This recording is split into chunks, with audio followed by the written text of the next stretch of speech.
Welcome to another episode of Smart Tips. I'm Jeff Gonzalez, and today I'm going to actually walk us through how we can use a form to allow folks to be able to register for events, and then also how we can limit the number of registrants we can have applied. It should be relatively straightforward. Let's go ahead and jump in. I have a very simple registration solution here. I have a table of registrants and a table of events. Now, in my table of registrants, I'm allowing folks to be able to create these records via a form, which I'll show more of here in just a moment. I'm collecting their ID, their name, email address, and then I'm allowing them to choose an event via a linked record here that they are going to be registering for.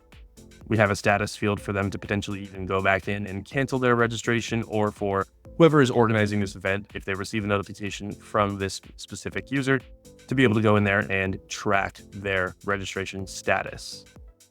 Now, on the event side, I'm choosing the time of the event, the name of the event. I'm having the title auto-generated. That way, when somebody goes to select the linked record value, it's showing everything they need to know about the event to choose the specific event right there in the title. So event name at time slot. And then the other side of the linked record showing who has registered for this event, the date of the event clarified by a date field, and then a count field showing me the number of folks who have registered for this event. I do have a filter setting in place to be able to show only values for which the status of that registrant record is registered. So if somebody moves it to potentially canceled, it will no longer count their value. Now, within this form view, what I want to do is limit the number of registrants for an event. Let's say once we have 3 folks registered for it, I no longer want anybody else to be able to choose it as an option. That's exactly what we've done. We had 3 options over there on the events table, but as you can see, event 1 isn't shown here. Now, we can actually put that in place very easily here from the linked record form settings. We're going to modify the record selector for allowing users to link records. And the way that we're going to filter this out is we're going to say that number of registrants, that count field that we have within the events table, I only want you to show records where that value is equal to or less than 2.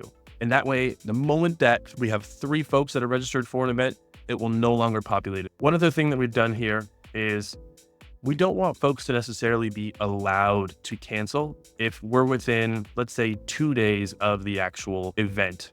Now we see the date of event field here. This is actually a lookup, and it's looking up from the event linked record and bringing over the date of the event.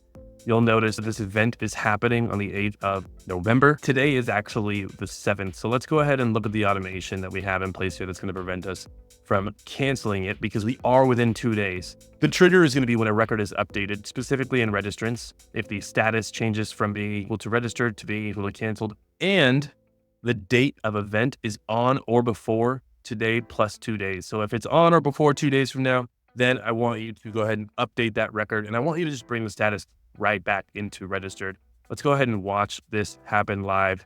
Me, Jeff Gonzalez, I am trying to change this to canceled, but 8th of November is the date of the event, and it immediately moves it back into registered, not allowing me to cancel.